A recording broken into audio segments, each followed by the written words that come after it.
Magandang araw po mga kaibigan. Para po sa ating mga seryosong balita, akesang po si Becky Mon at akesang po ang magjijigaistrom sa inyembang ng Julat Panahon Store. Kung ating pong masasightsong, patuloy pa rin po ang pagjulander Vera Perez.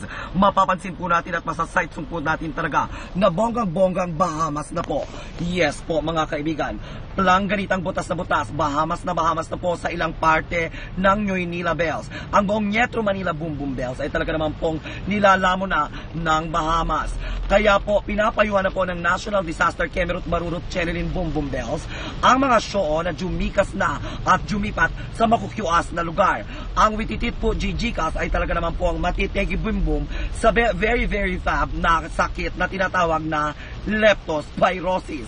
At makikita na po natin dito ang ilang mga biktima na po ng leptospirosis noong mga nakaraang baha. Ito na po ang aking kaibigan na ayaw magpakita na wag po nating gagayanin.